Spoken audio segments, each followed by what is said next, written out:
ஞான சித்தி விநாயகமூர்த்தி கி ஜெய். ஞானானந்த சத்குரு பகவானுக்கு ஜெய். ஸ்ருதி ஸ்மிருதி புராணானாம் ஆலயம் கருணாலயம் நமாமி பகவத்பாத சங்கரம் லோகசங்கரம். அபார கருணா சிந்தும் ஞானதம் சாந்தரூபிணம் ஸ்ரீமச்சந்திரசேகரகுரும் பிரணமாமி முதான்வகம். சங்கரனே நின் பாதம் போற்றி போற்றி, சதாசிவனே நின் பாதம் போற்றி போற்றி, பொங்கரவா நின் பாதம் போற்றி போற்றி, புண்ணியனே நின் பாதம் போற்றி போற்றி, அங்கமலத்து அயனொடு மாலும் காணா அனலுருவா நின் பாதம் போற்றி போற்றி, செங்கமலத் திருப்பாதம் போற்றி போற்றி, திருமூலட்டானனே போற்றி போற்றி. திருச்சிற்றம்பலம். ஆத்மாவது சர்வபூதானி அப்படிங்கிறது உபனிஷத் வாக்கியம். அப்படி எல்லா பூதங்களின் உள்ளேயும் ஒரு ஆத்மா இருக்குது. அந்த ஆத்மா தான் எங்கும் பரவி இருக்கு. அப்போது எல்லா உயிர்களுக்குள்ளேயும் இருக்கிறது ஒரே பரம்பொருள் தான், ஒரே ஆத்மா தான். அந்த பரமாத்மா அந்த ஜீவாத்மாக்குள்ளே ஒன்றி இருக்குது அப்படின்னு சொல்கிறது தான் இந்த அத்வைத தத்துவம். இந்த அத்வைத ஸ்தாபனாச்சாரியார் அப்படின்னு சொல்லப்படுற ஆதிசங்கர பகவத்பாதாளுடைய அவளுடைய அந்த குரு பரம்பரையில் காஞ்சி மகாஸ்வாமிகள் 68வது பீடாதிபதியாக அந்த பீடத்தை அலங்கரித்து சுமார் 100 ஆண்டுகள் இப்பூமியில் வசித்து பரிபூர்ணர் அப்படிங்கிற ஒரு நிலையை 1994ஆம் ஆண்டு அடைந்தார். அவருடைய 100வது வயதில் அப்படிங்கிறது நமக்கெல்லாம் தெரிந்த ஒரு விஷயம். அப்படி 100 ஆண்டு காலம் இவ்வுலகத்திலிருந்து பெரிய தர்மஸ்தாபனம் பண்ண மகாபெரிவாளுடைய 133வது ஜெயந்தி. அந்த சந்தர்ப்பத்தில் மகாபெரிவாளுடைய வாழ்வையும் வாக்கையும் கொஞ்ச நேரம் நம்ம ஸ்மரிக்கிறதுக்குள்ள பெரிய பாக்கியம் நமக்கு கிடைச்சிருக்கு. 1894 அவதாரம் பண்ணவர் 1994 வரைக்கும் இந்த வேத நெறியை பரப்புறதே தன்னுடைய ஒரு பெரிய பெரிய கடமையாக கொண்டு வேத சம்ரக்ஷணம் பண்ணியிருக்கார் அப்படிங்கிறது அவருடைய சரித்திரத்தில் இருக்கிற ஒரு விஷயம். அவருடைய ஆரம்ப காலத்தை பார்த்தா இந்த மடத்தோடு அவருக்கு எவ்வளவு தலைமுறை தொடர்பு இருக்கவா குடும்பத்துக்கு அப்படின்னா 4 தலைமுறைக்கு தொடர்பு உள்ள குடும்பம். கோவிந்த தீட்சிதர் அப்படிங்கிற பெரிய மகானுடைய பரம்பரையில் வந்த பெண்மணி வயிற்றில் பிறந்தவர். இப்படி ஸ்ரீமடத்தோட பல காலம் பல தலைமுறைகள் தொடர்புடையவரான இந்த நம்ம மகா சுவாமிகள் விழுப்புரத்தில் அவதாரம் பண்ணார். அங்கு அவதாரம் பண்ணி கான்வென்ட் படிப்பு படித்தவர். இதுக்கு முன்னாடி வந்த பெரியவாள்லாம் இவாளுக்கு முன்னாடி வந்த அத்தனை பேரும் வேத அத்தியாயனம் பண்ண குடும்பத்திலிருந்து வேத அத்தியாயனம் பண்ணி வந்திருக்கா அப்படிங்கிறத தெரிஞ்சுக்கிறோம். ஆனால் இவருடைய தகப்பனார் கவர்மெண்ட் சர்வெண்ட். இவரோ ஒரு கான்வென்ட் படிப்பில் படித்து அங்கு பைபிள் ஒப்புவிப்பு போட்டி, கிறிஸ்தவ மிஷினரி ஸ்கூலில் படித்து பைபிள் ஒப்புவிப்பு போட்டியில் நிறைய பரிசுகள் வாங்கினவர்.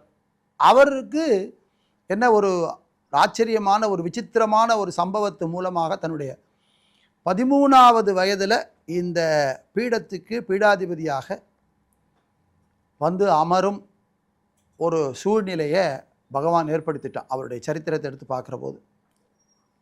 அப்போது அவர் ஆதிசங்கர பகவத்பாதாள் வழியில் வந்தவர்.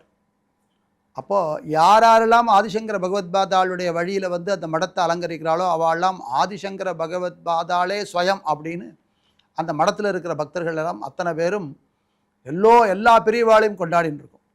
அப்படி 68வது பீடாதிபதியாக அவர் அந்த பீடத்துக்கு பீடாதிபதியாக வந்து அமர்ந்து அலங்கரித்தது 1907 வருடம் அவருடைய 13வது வயதில். அப்படி 13வது வயதிலேயே அந்த பீடத்துக்கு பீடாதிபதியாக வந்து அவர் அலங்கரித்தார் அப்படிங்கிறத நம்ம கருத்தில் எடுத்துட்டு அனுபவிக்கிறோம்.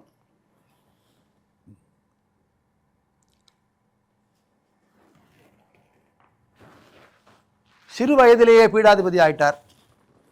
அந்த பீடாதிபதி ஆனவ அத்தனை பேரையும் எப்படி எல்லோரும் சொல்லி அழைக்கிறது அப்படின்னா, ஜெகத்குரு அப்படிங்கிற பேர் கொண்டு அழைக்கணும். அது ஒரு மரியாதை, அந்த பீடத்துக்கு நம்ம கொடுக்குற மரியாதை. அப்படி யார் சுவாமிகளாக ஆகி பீடாதிபதி ஆனாலும் அவர் ஜெகத்குருன்னு அந்த பேர் உண்டு அவளுக்கு. அப்படி அவள் ஜெகத்குருவாக அவளுடைய தபசு நிஷ்டையில் இருந்து இந்த உலகத்துக்கெல்லாம் உலகத்தின் நன்மைக்காக பிரார்த்தனை பண்ணுறவா. அவளுடைய இயல்பு என்ன அப்படின்னா, அந்த ஸ்ரீமடத்தில் இருக்கிற திரிபுரசுந்தரி சமேத சந்திரமௌலீஸ்வர சுவாமிக்கு 3 காலமும் பூஜை ஸ்ரத்தையாக அவா கையாலே பண்ணி சுவாமிகிட்ட என்ன பிரார்த்தனை பண்ணிக்கிறார் அப்படின்னா, இந்த உலகத்தில் இருக்கிற உயிர்கள் எல்லாம் க்ஷேமமாக இருக்கணும், சர்வோ ஜனா சுகினோ பவந்து சமஸ்த சன்மங்களானி சந்து அப்படின்னு அவளுடைய பிரார்த்தனை. அப்படி பிரார்த்தனை பண்ணி எல்லோருக்கும் பிரார்த்தனை பண்ணுறதுனால அவள் ஜெகத்குரு. அப்படி அந்த மடத்து சிஷ்யர்கள், அந்த சங்கர பகவத்பாதாளுடைய மடத்துக்கு சிஷ்யர்களாக இருக்கிற அத்தனை பேருக்கும் அவரே குரு அப்படிங்கிறதுனால ஜெகத்குரு. அப்படி அந்த ஜெகத்குருங்கிற பேர் கொண்டவர் பல க்ஷேத்திரங்களுக்கு அவர் சன்னியாசம் வாங்கிட்டதுக்கு அப்புறம் இங்கேருந்து பல இடங்களுக்கு தரிசனம் பண்ண போகிற போது நார்த் இந்தியாவில் போய் காசி க்ஷேத்திரத்துக்கு போனவுடனே அங்கே இருக்கிற ரொம்ப மகா பண்டிதர்கள்லாம் இருக்கா இல்லையா, அவள்லாம் இதுவரைக்கும் அவள் ஜெகத்குருன்னு அவள் எல்லாரையும் பார்த்தவா எல்லாரும் எப்படின்னா வயதில் ரொம்ப காலம் பெரியவர்கள் எல்லாரும், வேத அத்தியாயனம் பண்ணவர்கள், வேதத்தில் கரை கண்டவர்கள், இப்படி தான் ஒவ்வொரு மடத்திலிருந்து வந்த பெரியவர்கள்லாம் இருந்திருக்கா. இப்போ இவரை பார்த்த உடனே என்னென்னா இவர் வயசில் ரொம்ப சின்னவராக இருக்கார், பால சன்னியாசியாக இருக்கார். இந்த பால சன்னியாசியாக இருக்கிறவரை பார்த்த உடனே அவளுக்கெல்லாம் ஜெகத்குருன்னு இவரை கூப்பிடணுமா அப்படின்னு மனசுக்குள்ள ஒரு எண்ணம் ஏற்பட்டது. அதை ஓப்பனாகவே அவள்கிட்ட சொல்லிட்டா, உங்களை சின்ன வயசில் இருக்கிறவாளை நாங்கள் ஜெகத்குருன்னு கூப்பிடுறதுக்குள்ள பாக்கியம் நாங்கள் பெற்றோம் அப்படின்னா அதுக்கு உள்ள ஒரு வாக்கியம் இருக்குது. என்ன அப்படின்னா, நீங்கள் சின்ன வயசுலேயே இருக்கிறதுனால அந்த ஜெகத்குருங்கிற பேருக்கு நீங்கள் தகுதியானவரா அப்படிங்கிற ஒரு சந்தேகம் மனசுக்குள்ளே ஏற்பட்டது போல் அவள் ஒரு கேள்வி கேட்குறா. ஜெகத்குருனா என்ன அப்படிங்கிறதுக்கு என்ன என்ன ஒரு தன்மை, என்ன ஒரு கியாதி அப்படிங்கிறத ஒரு சின்ன குழந்தையாக இருக்கிற போதே அவர் விளக்கிட்டார் அவளுக்கெல்லாம்.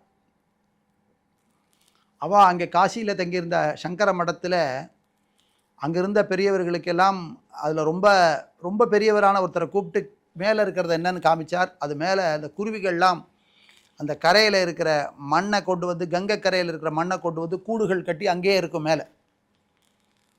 அப்போது அப்படி காமிக்கிறார். காமித்த உடனே மேலே பார்த்தவா என்ன பண்ணால், இது குருவி கூடு அப்படின்னா இது யார் கட்டினது அப்படிங்கிறார், கேட்குறார், பெரியவா கேட்குறா. அப்போது பால சன்னியாசியாக இருந்து கேட்குறார். அது அவர் சொல்கிறார், குருவிகள்லாம் கட்டியிருக்கு, அப்படி குருவிகள்லாம் ஸ்ரத்தையாக கட்டியிருக்கு இல்லையா, அப்படி குருவிகள்லாம் இப்படி ஒரு விஷயத்தை செய்கிறதுக்கு உள்ள திறமை மனிதனுக்கு கிடையாது. அப்போது மண்ணை குழைத்து ஒரு கூடு கட்டுறதை தன்னுடைய இயல்பாக கொண்ட குருவிகள்கிட்டருந்து நான் சில விஷயங்களை கற்றுக்கிறேன், எப்படி ஸ்ரத்தையாக ஒன்று கட்டிக்கணும் அப்படின்னு. அதிலேருந்து நான் அந்த குருவிகளை குருவாக எடுத்துட்டேன், அந்த குருவிகளை நான் குருவாக எடுத்துக்கிறேன்.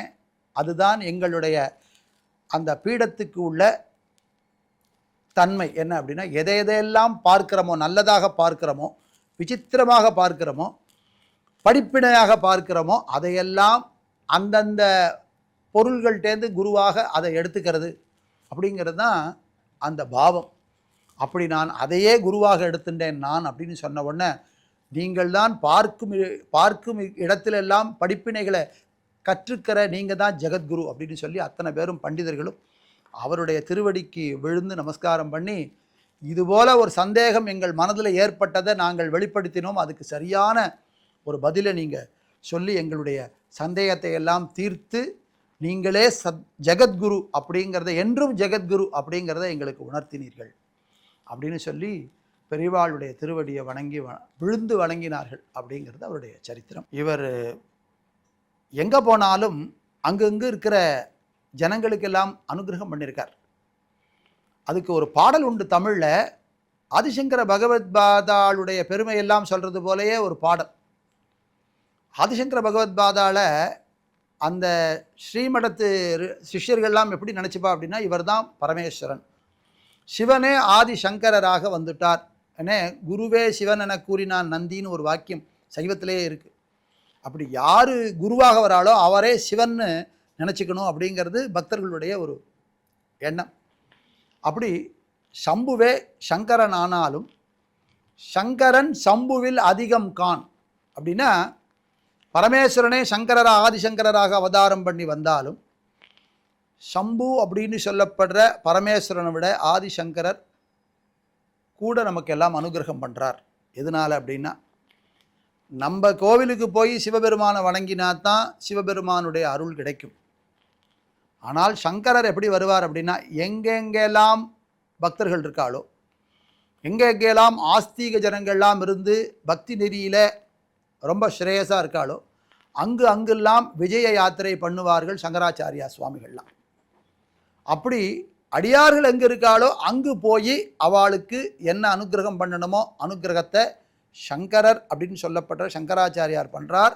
அவர் சிவபெருமானை விட ஒரு அடி கூட, அதாவது ஒரு படி கூட அப்படின்னு சொல்லி அவருடைய பெருமையை சொல்கிறது போல் ஒரு பாடல். அப்படி எங்கெங்கெல்லாம் ஆஸ்திக ஜனங்கள் இருக்காளோ, எங்கெங்கெல்லாம் அடியார்கள் இருக்காளோ, எங்கெங்கெல்லாம் பக்தர்கள் இருக்காளோ அவ இருக்கிற இடத்துக்கு போய் அனுகிரகம் பண்ணியிருக்கார் மகாபெரியவா அப்படிங்கிறது அவருடைய சரித்திரத்திலேருந்து தெரிஞ்சுக்கிறோம்.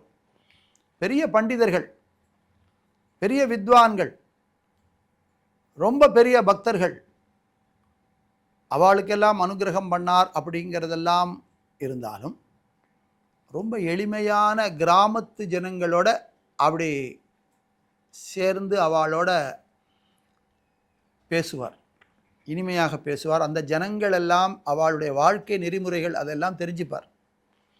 அப்படி பேசுகிற போதே அவளுடைய சிரமங்களை எல்லாம் தெரிஞ்சுப்பார். மடத்தினால அவளுடைய சிரமத்தை தீர்க்கறதுக்கு எது உண்டோ அதை செய்வார். அவருடைய அந்த பீடாதிபதி அப்படிங்கிறதுனால அவளுடைய பிரச்சனைகள் ஏதாவது இருந்தால் அதையெல்லாம் அரசாங்கத்துக்கு உரிய முறையில் தெரியப்படுத்துவார். அங்கங்கே அவளுக்கு என்ன நிவாரணம் வேணுமோ அதெல்லாம் செஞ்சு கொடுத்துருக்கார். எங்கெங்கெல்லாம் போக முடியுமோ அங்கெங்கெல்லாம் போய். அவர் கேம்ப் இருக்கிற இடத்துல ஒரு கிராமத்து பெண்மணி, அவள் ஒருத்தி வயலில் வேலை செஞ்சுட்டுருக்கா. அப்போது இவருடைய கேம்ப் இருக்கிற இடத்துக்கு இவர் நடந்து போயின்னு இருக்கார். எங்கே பார்த்தாலும் நடந்தே போகிறது அப்படிங்கிறது அவருடைய இயல்பு.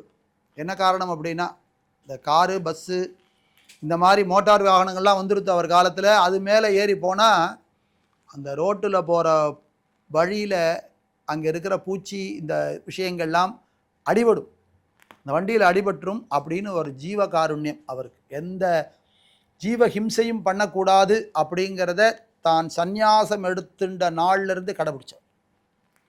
இப்படி இது வரைக்கும் அவர் எந்த காரிலையும் ஏறினது கிடையாது, எந்த வண்டியிலையும் ஏறினது கிடையாது. ஒரு சைக்கிள் ரிக்ஷாவை பிடிச்சிட்டு வயதான காலத்துலேயும் நடந்து போயிருக்கார். பாரதம் முழுக்க நடந்து போயிருக்கார். அப்படிங்கிறது நம்ம இன்றைக்கும் அதுக்கு சான்றாக நிறையா புகைப்படங்கள்லாம் அவர் காலத்தில் எடுத்த புகைப்படங்கள்லாம் இருக்குது. அப்படி வயல் வழியாக நடந்து போகிறபோது அந்த அம்மா வேலை செஞ்சிட்ருக்கா. சுவாமிகள் வரார் அப்படின்னவொடனே அந்த வேலை செய்கிறதெல்லாம் போட்டுட்டு அங்கே வந்து சுவாமிகளுக்கு முன்னாடி கைகூப்பி வணங்குறா. அப்போது அவர் ரொம்ப வாஞ்சையாக கேட்குறார், என்னம்மா உன் குடும்பம் எப்படி இருக்குது? எல்லாம் குடும்பமெல்லாம் இருக்குது, ரொம்ப வயசானவர் ஆகிட்டார் எங்கள் வீட்டுக்காரரு, அவரால் வந்து வேலை செய்ய முடியல, நான் ஏதோ கூலி வேலை செஞ்சு அவருக்கு கஞ்சி ஊற்றுறேன். புள்ள குட்டிகள்லாம் இருக்கா அப்படின்னா, புள்ள குட்டிகள்லாம் ஒரு இடத்துல இருக்குது, அதெல்லாம் வேலை செஞ்சுட்டு வருது அப்படின்னா அவர் சொல்கிறா, உனக்கு நான் அவர் ஆசீர்வாதம் பண்ணுறார் கை தூக்கி. அப்போ சொல்கிறார், எங்களுக்கு எந்த சாமின்னு தெரியாது, தெய்வம்னு தெரியாது, எந்த கோயிலுக்கு போகணுன்னு தெரியாது, நான் அந்த கிராமத்திலேயே வளர்ந்துட்டேன், எங்களுக்கு எந்த சாமியை எந்த பேர் சொல்லி கூப்பிடணும்னு தெரியாது, எந்த சாமின்னும் எனக்கு தெரியாது, எந்த சாமி எனக்கு உடனே அனுகிரகம் பண்ணணும்னு தெரியாது, நீங்கள் பெரியவங்க தான் சொல்லணும் எந்த சாமியை நான் கும்பிட்டா உடனே எனக்கு அனுகிரகம் கிடைக்கும் அப்படின்னு.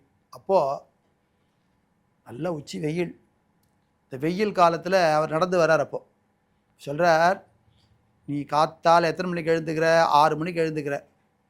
அப்புறம் மறுபடியும் எத்தனை மணி வரைக்கும் வேலை செய்கிறேன் அப்படின்னா, அப்புறம் ஏதோ வீட்டில் ஏதோ கஞ்சியை குடிச்சிட்டு நேராக வேலைக்கு வரேன், வேலைக்கு வந்துட்டு சாயந்தரம் 6 மணி வரைக்கும் வேலை செஞ்சுட்டு வீட்டுக்கு போகிறேன். இது என்றைக்கும் நித்தியம் நடந்துகிட்டே இருக்குது. அந்த அம்மாவுக்கு லீவு கூட கிடையாது. அப்படி செஞ்சுட்டே இருப்பாளாம். அவளுக்கு அது ஒரு பழக்கமாக போய்டுது. அப்போ அவர் சொல்கிறார், இதையெல்லாம் பார்த்துண்டு காலையிலேருந்து சாயந்தரம் வரைக்கும் உன்னையே பார்த்துட்டு ஒருத்தர் இருக்கார் இல்லையா, அவர் யார் தெரியுமா? சூரிய நாராயணமூர்த்தி. உச்சியில் இருக்கார் இல்லையா சூரியன், அவர் தான் உனக்கு பிரத்யக்ஷ தெய்வம். எல்லா தெய்வங்களும் அந்த சூரிய மண்டலத்தில் இருக்கிறதாகவே எல்லா தெய்வங்களுக்கும் பிரார்த்தனை பண்ணுறதுனால இந்த சூரிய பகவானே, ஆதித்தன்னு சொல்லப்படுற சூரிய பகவானே உனக்கு தெய்வம். காலையில் வேலைக்கு போகிறதுக்கு முன்னாடி ஒரு தடவை அவருக்கு ஒரு கும்பிடு போடு. அதே மாதிரி சாயந்தரம் வேலை முடித்த உடனே அவருக்கு ஒரு கும்பிடு போடு. இதை விட சிறந்த வழிபாடு உனக்கு எதுவும் இல்லை அப்படின்னு சொல்லி அந்த அம்மாவுக்கு எது சுலபமான வழியோ, எது அவளுக்கு சமாதானத்தை கொடுக்குமோ அந்த ஒரு வழியை சொல்லி, சத்தியமான நெறியும் கூடியே அதுதானே சூரிய வழிபாடு அப்படிங்கிறது தானே உயர்ந்த வேதம் படித்த அந்தணர்களும் செய்கிறது. சந்தியாவந்தனம் பண்ணி காயத்ரி பண்ணுறதும் அந்த சூரியனுக்கு தானே, அந்த சூரியனை சவிதா தேவதையாக கொண்டு தானே. அதனால் அந்த பெண்மணிக்கும் அப்படி ஒரு ஒரு வாஞ்சையாக அவளுக்கு ரொம்ப சந்தோஷப்படக்கூடியதான ஒரு சுலபமான சத்தியமான ஒரு வழியையும் பெரியவா காமிச்சு வந்தார். அப்படிங்கிறது அவருடைய ரொம்ப சுலபமாக அந்த பக்தர்கள் இருக்கும் இடத்துக்கு போய் அவளுக்கு அனுகிரகம் பண்ண ஒரு லீலையாகவே அதை சொல்லலாம். அப்படி ஒரு பெரிய அனுகிரகம் அந்த ஏழை பெண்மணிக்கு கிடைச்சது பெரியவாளால். இந்த வைதீக நெறிக்கு ஆதாரமாக இருக்கிறது வேதம். வேதத்துக்கு என்ன பெருமை அப்படின்னா, எழுதா கிழவி அப்படின்னு சொல்லி பலகாலம் பல தலைமுறைகளாக ஓதப்படுற வேதம். அது புக்கில் பிரிண்ட் பண்ணி படிக்கிற விஷயம் இல்லை. ஒரு குருட்டேந்து சிஷ்யனுக்கு வாய் மூலமாக சொல்லப்படுறது. அந்த சிஷ்யன் பலகாலம் அதை ஓதி அவனுடைய சிஷ்யனுக்கு அதை சொல்லுவான். அப்படி தலைமுறையாக எந்த ஒரு மாற்றமும் இல்லாமல் அப்படி அந்த வேத நெறிங்கிறது ஒரு சங்கிலி தொடர் போல அப்படி தொடர்ந்து வருது. அதுக்கு எழுதா கிழவின்னு பேர். வேதத்துக்கே பேர் என்னென்னா, அந்த வேதம் பல காலம் பல தலைமுறைகளுக்கு கொஞ்சம் கொஞ்சமாக சொல்லப்பட்டு வந்தபோது சில சாகைகள், வேதத்தில் 1000 சாகைகள் இருக்கிறதாக சொல்லப்படுறது. இன்றைக்கி சில 100 சாகைகள் தான் இருக்கிறதாக சொல்லப்படுறது. அப்படி தலைமுறையாக அது அளிக்கப்பட்ட வேதமானது, சில வேதங்கள் சில சாகைகள் எல்லாம் அந்த ஓதும் அந்த அந்தணர்கள் ரொம்ப குறைஞ்சி போயிட்டா ஒரு காலத்தில். அதை மகாபெரிவா காலத்தில் அவர் ஒரு மறுமலர்ச்சி பண்ணார். எப்படி அப்படின்னா, இந்த வேதத்தை கற்றுண்டு தெரிஞ்சவர்கள், இந்த மந்திரங்களை தெரிஞ்சவர்கள் சில பேர் தான். அவர்கள் எங்கேயோ ஆந்திராவில் ஒரு கிராமத்தில் ஒரு குடும்பம் இருக்கும், அப்புறம் மகாராஷ்டிராவில் ஒரு கிராமத்தில் ஒரு குடும்பம் இருக்கும், அதே போல் மத்திய பிரதேசத்தில் ஒரு கிராமத்தில் ஒரு வேதியர் குடும்பம் இருக்கும். அவளுக்குத்தான் இந்த வேதம் தெரியும் அப்படிங்கிற நிலை வந்தபோது வேறு யாருக்கும் இது தெரியாது. ஏன்னா இந்த மூதாதையர்கள் இவாளுக்கு அதெல்லாம் கற்றுக் கொடுக்கல. அந்த குடும்பத்தில் இருக்கிறவாள்லாம் அதை கற்றுன்ருக்கா. அப்படி அரிய வேதம், வேதம் தான் ஆதாரமானது. வேதமானது சம்ரக்ஷணம் பண்ணப்பட வேண்டும், வேதம் காக்கப்பட வேண்டும். ஏன்னா வேதம் எப்படி அப்படின்னா, ஒரு மரத்துக்கு ஒரு வித்து மாதிரி, வித்துனா எப்படி ஒரு விதை மாதிரி, வேதமானது வேறு மாதிரி அதுக்கு ஜலமாடந்து விடணும். அது ஓதி அந்த வேதத்தை ஓத அது உலகத்துக்கு க்ஷேமத்தை கொடுக்கும். அப்படிங்கிறதுனால அந்த அழிந்து போன வேதம் அப்படின்னு சொல்லப்படுறதாக, இன்னும் கொஞ்ச நாளில் அடுத்த தலைமுறையில் அது இருக்குமோ இருக்காதோ தெரியாது அப்படிங்கிற நிலை ஏற்பட்ட போது அங்கெல்லாம் இங்கே நல்லா வேதத்தை அத்தியாயனம் பண்ணவாளெல்லாம் அங்கே ஸ்டூடெண்ட்டாக அனுப்பிச்சார். ஒரு 6 மாதம் 1 வருஷம் இல்லை 2 வருஷம் 3 வருஷம் கூட இருந்து அந்த வேத மந்திரங்களை எல்லாம் ஸ்ரத்தையாக கற்றுண்டு அங்கே போய் இருந்து, அதுக்கு மடத்தில் இங்கேருந்து அவளுக்கெல்லாம் போக்குவரத்து செலவு, அவளுக்கு அங்கே தங்கி இருக்கிறதுக்கு செலவு எல்லாம் கொடுத்து ஒரு உற்சாகமும் பண்ணி அவள்லாம் மறுபடியும் கற்றுட்டு வந்ததுக்கப்புறம் அந்த வேதம் என்ன கற்றுண்டாலோ அதெல்லாம் அவருக்கு முன்னாடி ஓத வைத்து அவளுக்கெல்லாம் பரிசுகள் பல கொடுத்து அவளை எல்லாம் ஊக்குவித்து, இந்த சாகை வேதங்கள் எல்லாம் ஒரு தலைமுறைக்கு அடுத்த தலைமுறைக்கு இருக்காதுன்னு சொன்னதையெல்லாம் மீண்டும் ஒரு தலைமுறைக்கு உண்டாக்கி அதிலிருந்து பல மாணாக்கர்களை எல்லாம் தயார் செய்து அந்த வேதத்துக்கு மந்திரங்களுக்கு மறுமலர்ச்சி கொடுத்தார். அது மகாபெரிவாளுடைய பெரிய சாதனையாக கொண்டாடப்படுறது வேத உலகில். இப்படி ரொம்ப துர்லபமாக இருக்கிற வேத மந்திரங்களுக்கெல்லாம் ஒரு மறுமலர்ச்சி கொடுத்தார் அப்படிங்கிறது ஒரு பெரிய விஷயமாக பேசப்பட்டது. அது இன்றைக்கும் அந்த அற்புதமான சாகைகளை எல்லாம் பல மாணாக்கர்கள் எல்லாம் வேதத்தை ஓதி இந்த உலகத்துக்கு க்ஷேமத்தை கொடுத்து கொண்டு இருக்கிறார்கள். அதுக்கு காரணம் மகாபெரிவாளே. நம்மளுடைய கலாச்சாரம், பண்பாடு இவையெல்லாம் பல தலைமுறைகளாக கடைபிடிக்காமல் போயிட்டால் அதையெல்லாம் மறந்துடுவோம் நம்ம. அப்படி வேதத்தில் எப்படி அது சொல்லப்படுறதோ அதுபோல் நம்மளுடைய தமிழில் இருக்கிற பாசுரங்கள், தேவாரம், திருவாச்சகம் அப்படிங்கிற இந்த நூலில் இருக்கிற விசேஷமான தொகுப்புகள்லாம் இருக்குது. இப்போ மார்கழி மாதத்துக்கு ரொம்ப விசேஷம் என்ன அப்படின்னா, திருப்பாவை அப்படின்னு சொல்லப்படுற ஆண்டாளுடைய 30 பாடல்களையும் பாடுவது. அப்படி திருவம்பாவை அப்படின்னு சொல்லப்படுற மாணிக்க வாசகருடைய திருவாச்சகத்திலிருந்து பாடல்களை பாடுவது. இது என்னது அப்படின்னா, இந்த மார்கழி மாதத்துக்கே ரொம்ப உயர்ந்த ஒரு உத்தமமான ஒரு விஷயம். இதை ஒரு மறுமலர்ச்சி பண்ணியிருக்கார் அவர். எப்போ அப்படின்னா, அவர் 1950களில் ஒரு சமயம் திருவிடமருதூர் ஆலயத்துக்கு சென்றபோது அங்கே ஒரு பெண்மணி கையில் திருவம்பாவை பாடல்களை வைத்து கொண்டு பாடின்னு இருக்கா. அது ஒரு மார்கழி மாதம். அப்போ அதை உன்னிப்பாக கேட்குறார். உன்னிப்பாக கேட்டவர் அப்படியே நின்று கேட்குறார். அவர் நகரலை. ஏன்னா அவர் அடியார்களோ கூடவே எப்போவுமே ஒரு 50 பேர் வருவார் இல்லையா, அவளும் நின்று கேட்குறார். அப்போது மடத்தில் இருக்கிற நிர்வாகிகிட்ட சொல்கிறார், இந்த அம்மா என்ன பாடுறா தெரியுமா அப்படின்னு. அவருக்கு தெரியல, பெரியவா தான் சொல்லணும், என்ன தெரிஞ்சுக்கணும். அந்த அம்மா அந்த மார்கழி மாதத்துக்கே ரொம்ப சிறப்பான திருவம்பாவை அப்படிங்கிற பாடல்களை எல்லாம் பாடுறா அப்படின்னோடனே, அப்படியா அவ்வளவு சிறப்பாக அது அப்படின்னு பெரியவா வாக்குனால் கேட்ட உடனே அந்த அம்மாவுக்கு ஏதோ பிரசாதம்லாம் கொடுத்துட்டு அவர் சொல்கிறார், இந்த திருப்பாவை திருவம்பாவை அப்படிங்கிற இந்த பாடல்களை எல்லாம் சாதாரண ஜனங்களும் அறியும்படி அந்த காலத்தில் அப்போ தான் இந்த புஸ்தகங்கள்லாம் போட்டு விநியோகம் பண்ணுறதுங்கிறது தொடங்கின காலம்.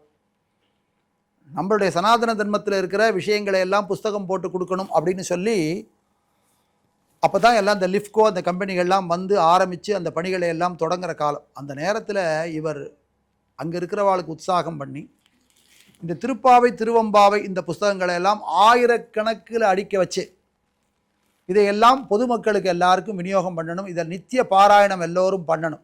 ஏன்னா அவ்வளோ விசேஷம் அதில் இருக்குது.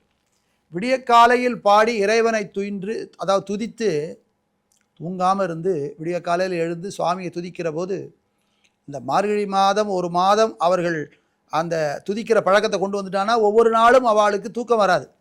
ஒவ்வொரு மாதமும் அந்த அடுத்த 11 மாதமும் அவர்களுக்கு எல்லாம் இந்த திருப்பாவை திருவம்பாவை சொல்லணுங்கிற ஒரு மனோபாவம் வந்துடும்.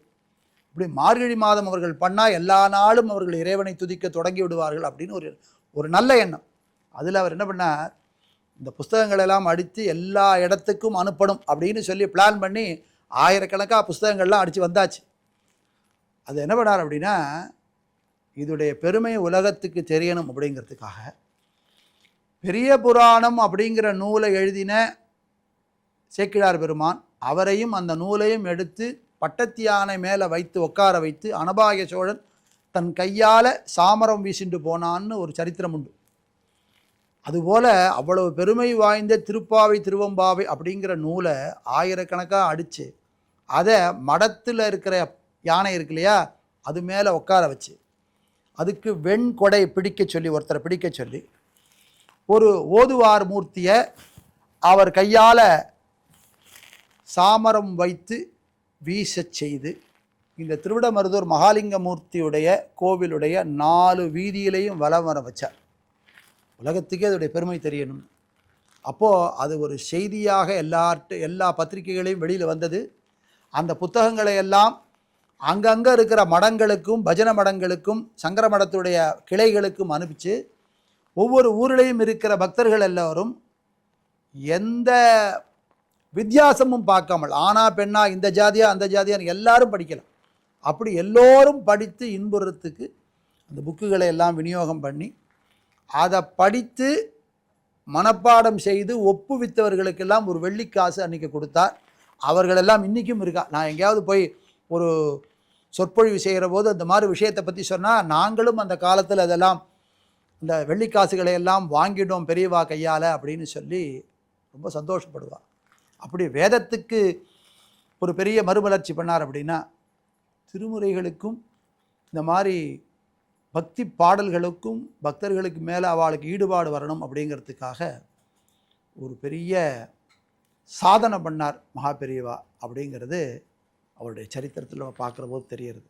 எல்லோரும் எல்லாமும் பெற வேண்டும் அப்படிங்கிறத தன்னுடைய வாழ்நாளில் ஒரு பெரிய சங்கல்பமாக கொண்டவர் பெரிய மகா பெரியவா. ஒரு சமயம் இந்த மடத்துக்கு வந்து மடத்து வாசலில் இருக்கிற நரிக்குறவர்களுக்கு முதற்கொண்டு இந்த மடத்துடைய பிரசாதம் போய் சேரணும் அப்படின்னு சொல்லி அனுகிரகம் பண்ணியிருக்கார். அது மட்டும் இல்லை, இந்த வேத பாடசாலைகள் அனாதை இல்லங்கள் இந்த மாதிரி இடத்துக்கெல்லாம் அவளுக்கெல்லாம் ஆகாரத்துக்கு வசதி எல்லா நாளும் கிடைக்கும்னு சொல்ல முடியாது. அதனால் எல்லா நாளும் அவளுக்கு ஆகாரம் கிடைக்கணும் அப்படிங்கிறத ஒவ்வொரு குடும்பத்துடைய பங்களிப்பும் இருக்கணும் அப்படிங்கிறது மகா பெரியவாளுடைய ஒரு பெரிய ஒரு எண்ணம், ஒரு பெரிய விருப்பம் அவருக்கு. அதனால் என்ன பண்ணார் அப்படின்னா, ஒவ்வொரு ஊரிலையும் இருக்கிற ஆஸ்திகர்களுடைய இல்லத்துக்கு ஒரு சின்ன ஒரு விஞ்ஞாபனம் பண்ணிட்டார். என்ன அப்படின்னா, ஆஸ்திகர்களுக்கு காலையில் இந்த ஒலையில் அரிசி எடுத்து போடுற போது ஒரு பிடி அரிசி எடுத்து ஒரு பானையில் போட்டு வைக்கணும். அதோட 10 பைசா எடுத்து போட்டு வைக்கணும். இப்படி ஒரு மாதம் போட்டு வச்சா 30 பிடி அரிசி கிடைக்கும். அதே போல் 3 ரூபா பணம் கிடைக்கும். ஒரு நாளைக்கு 10 பைசானா 30 நாளைக்கு 3 ரூபா.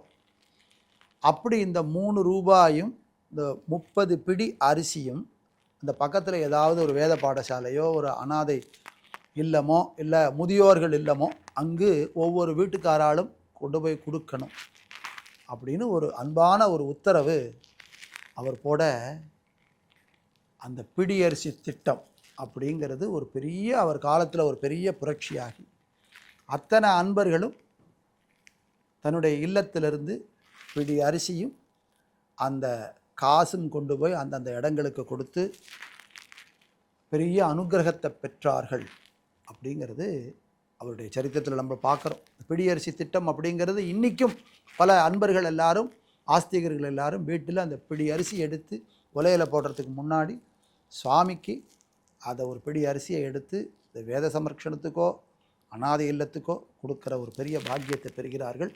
அப்படி பக்தர்களுக்கு அனுகிரகம் பண்ணியிருக்கா பெரியவா.